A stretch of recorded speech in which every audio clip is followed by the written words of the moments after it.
ನ್ಯೂಸ್ಗೆ ಸ್ವಾಗತ. ನಾನು ಶೋಭಾ. ಇದು ನಿಮ್ಮ ಪ್ರೀತಿಯ ಸುದ್ದಿಗಳ ಡಬ್ಬಿ. ಫುಟ್ಪಾತ್ ಒತ್ತುವರಿ, ಅನಾಥ ವಾಹನಗಳ ತೆರವು ಬೆನ್ನಲ್ಲೇ ಮತ್ತೊಂದು ಅಭಿಯಾನಕ್ಕೆ ಬೆಂಗಳೂರು ಸಿದ್ಧ. August 1ರಿಂದ cleaning.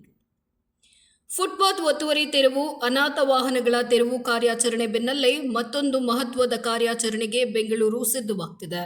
ಬೆಂಗಳೂರಿನಲ್ಲಿ ಆಗಸ್ಟ್ 1ರಿಂದ ಮಹತ್ವದ ಸ್ವಚ್ಛತಾ ಅಭಿಯಾನ ಆರಂಭಗೊಳ್ಳಲಿದೆ.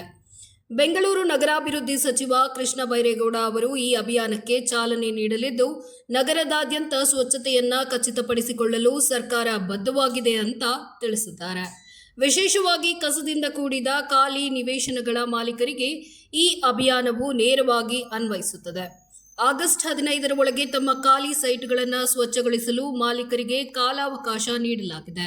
ಈ ಅವಧಿಯೊಳಗೆ ಸ್ವಚ್ಛಗೊಳಿಸದಿದ್ದರೆ ಆಗಸ್ಟ್ 15ರ ನಂತರ ನಗರಾಡಳಿತವೇ ಆ ಜಾಗಗಳನ್ನು ಸ್ವಚ್ಛಗೊಳಿಸಲಿದೆ. ಇಂತಹ ಸಂದರ್ಭಗಳಲ್ಲಿ ಸ್ವಚ್ಛತಾ ಕಾರ್ಯಕ್ಕೆ ತಗುಲಿದ ವೆಚ್ಚವನ್ನ ಆಯಾ ನಿವೇಶನದ ಮಾಲೀಕರೇ ಆಸ್ತಿ ತೆರಿಗೆಯೊಂದಿಗೆ ಸೇರಿಸಿ ವಸೂಲಿ ಮಾಡಲಾಗುತ್ತೆ ಅಂತ ಕೃಷ್ಣ ಬೈರೇಗೌಡ ಅವರು ತಿಳಿಸಿದ್ದಾರೆ. ನಗರದ ಸ್ವಚ್ಛತೆಯನ್ನ ಹಂತ ಹಂತವಾಗಿ ಸುಧಾರಿಸುವತ್ತ ಗಮನ ಹರಿಸಲಾಗುತ್ತಿದೆ. ಈಗಾಗಲೇ ಫುಟ್ಪಾತ್ಗಳ ಸ್ವಚ್ಛತೆ ಬಗ್ಗೆ ಕ್ರಮ ಕೈಗೊಂಡಿದ್ದು, ಈಗ ಕಸ ನಿರ್ಮೂಲನೆಗೆ ಒತ್ತು ನೀಡಲಾಗಿದೆ. ಕಸ ತೆಗೆದ ಜಾಗದ ಮಾಲೀಕರಿಗೆ ಬಿಸಿ ಮುಟ್ಟಿಸುವ ಮೂಲಕ ನಗರವನ್ನ ಸ್ವಚ್ಛವಾಗಿಡಲು ಇದು ಹೊಸ ಪ್ರಯತ್ನವಾಗಿದೆ ಅಂತ ಸಚಿವರು ತಿಳಿಸಿದ್ದಾರೆ.